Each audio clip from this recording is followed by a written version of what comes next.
Great, you guys understood how to maintain collar and sleeve, go from a bad position to a good position, play with collar and sleeve, play with your legs.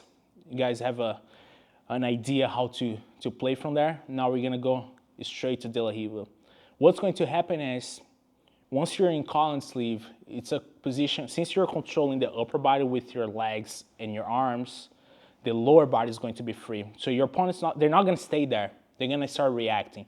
Once they start reacting, I'm gonna start moving to the legs, a safe position, which is De La Riva. So the idea is, I set up collar and sleeve. Ed is doing a good job. Now he starts posturing up or breaking my grips. I don't want to be forcing Ed to stay down here. Eventually, he's going to be able to break it. He's doing a good job, and that's a common reaction. And what's happening is, as he's posturing up and taking his upper body away from me, he's going to start giving the legs. He can either protect the upper body or the lower body. He cannot protect the lower and upper body at the same time. So as he's posturing up, he exposed the legs. And that's when we're going to start controlling legs. So think about, you either control the upper body or you control the lower body. So if Ed starts posturing up, he's going far away from me. Control the lower body. Once you have a control over the lower body, then we're going to start attacking from there. So one more time. I have collar and sleeve. I'm controlling. I'm doing a good job. Ed knows what I want to do. Now he's doing a good job. Now he's posturing up, breaking my grips, and he's giving the legs. Right away, once he starts giving the legs, I want to start wrapping my hook around the leg. I just want to capture the leg. It doesn't need to be perfect at first. I just want to capture the leg so he doesn't move far away from me. Because now if I try to maintain collar and sleeve and I try to fight from here, Ed is going to start throwing my legs by and he's going to start passing. So as he's posturing up, I want to capture the leg. You don't need to have a strong hook right away, but you just need to capture so he doesn't move around. Now, the second grip is going to be the cross collar grip. And the reason I like the cross collar is because I'm going to be controlling his posture. So I can pull him down, I can push far away. If I can control his posture, I can control the fight. I can manipulate his body, and I can compromise his balance. So, capture the De La Riva. We're going to play with the cross collar. A lot of people, they like to step on the hip. I don't recommend people to step on the hip. It's just too easy for him to push my foot down, isolate my leg. That's not going to be good for you. Turn around here, you can see it. So he isolates my leg.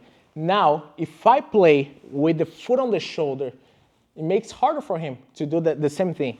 Now look, I play on the shoulder. Now it makes it hard for him to isolate the leg. Make sure you keep the foot far, pushing his upper body.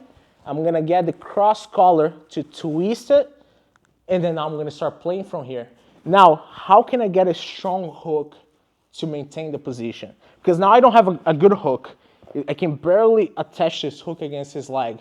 So what I'm going to do is, instead of playing the same thing I was talking about for the collar and sleeve, instead of playing flat on my shoulders, I'm going to start sitting up so I can play with my body, so I can use momentum. So I'm going to pulse on my elbow. I'm going to get some distance. I'm going to come up on my elbow, and I want to be rotating off to the side. Because if Ed can look at me, he can start putting pressure and advancing the position. If Ed cannot look at me, now I put Ed behind in the fight. Now he needs to catch up. Now as he's rotating, boom, I can start making Ed off balance. And this is going to be the idea. I'm going to have foot on the shoulder. I'm going to be off to the side. And look, it's going to be much easier for me to maintain this hook. But see how my shoulders are not on the mat?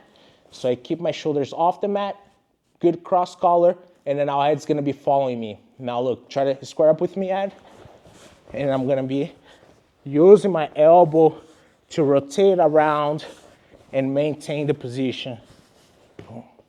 And then eventually, once it's the right time, I can make Ed off balance and I can start my attacks. But the whole idea for now is to understand how to play with collar and sleeve, understand how to play with the De La Riva, and then eventually you guys are gonna be able to connect the attacks. But for now, let's stop there. Let's work on this drill so you guys can get the grips and adjust the position coming up on your elbow and staying off to the side. Those are gonna be the key details for this position.